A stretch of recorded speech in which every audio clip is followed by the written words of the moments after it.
Soon she would take the lead role in a Los Angeles Civic Light Opera production of Naughty Marietta.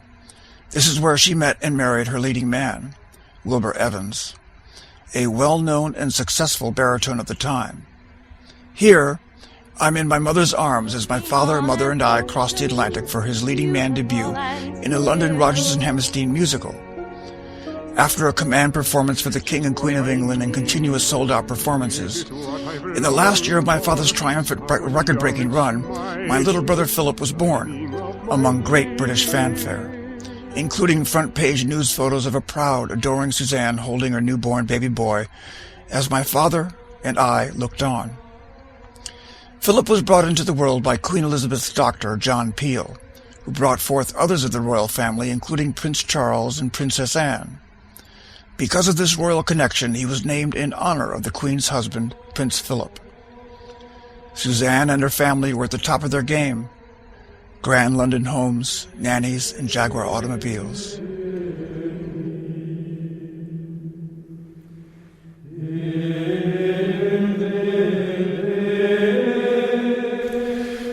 Two years later, my mother and father were divorced, following her inexplicable, out-of-the-blue insistence.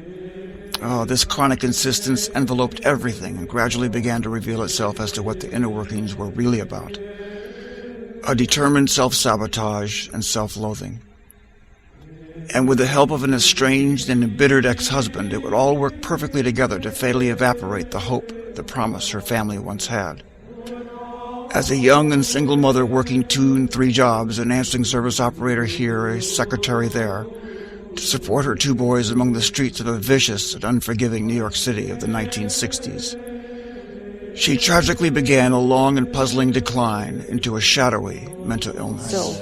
But I had great boys. They were really great. And your one boy just passed on recently. I'm very sorry about that. Thank you. I know that. I guess you tried to help him in every way you could. Oh yes, and he got a lot better in the last several years because he got so ill, and he was so talented. He had a wonderful mind, and he was very gifted.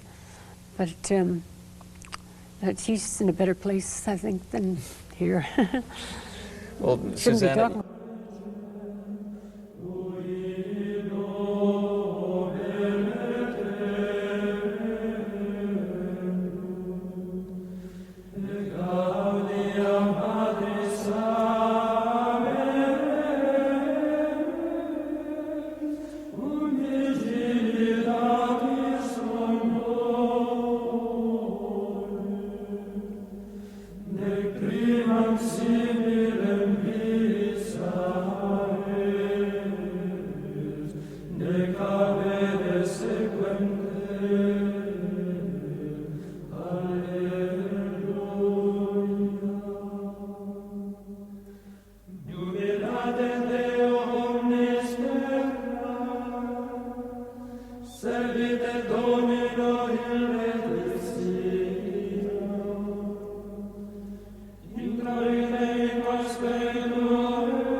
talking about it. You've had, over the past, what, 15 years, or let's say, you've had a lot of financial problems. You've had a rough time just paying the Holding rent. together. Just holding together. Oh, yeah, I lived in my car for 9 months once.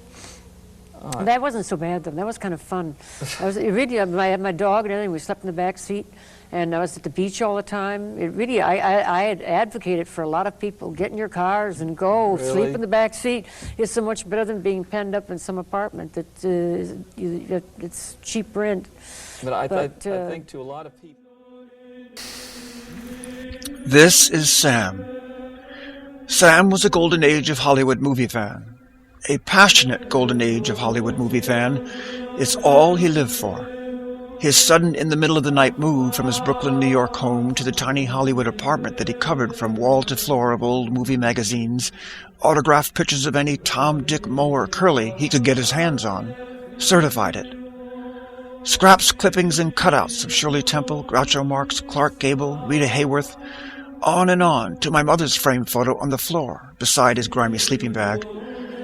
Sam's apartment was a filthy place, to be sure, with a rotten cigarette-burned couch, a moldy half-eaten can of beans, and a toilet that forgot its flush for months. Sam struggled with mental illness. Sam rescued my mother when she was homeless. Her car happened to break down in front of his building, as she was living in it. They became housemates. She returned the rescued favor when she cared for him several years later, in a much newer and cleaner apartment, as he lost his sight and life from a brain tumor.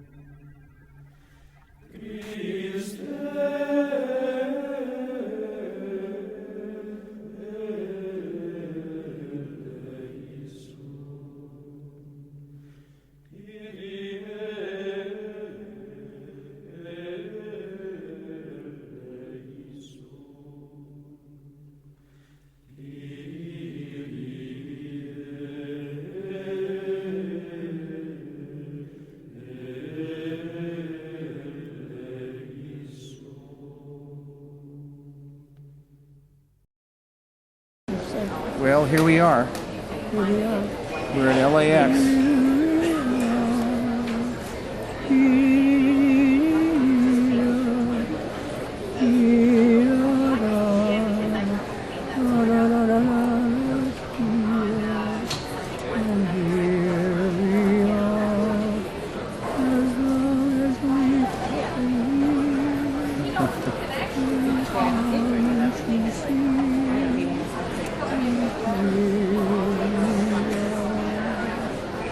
Gorgeous. I made it up. You made it up. Can you do Kiss Me Again? No, that's too much. Is that too much?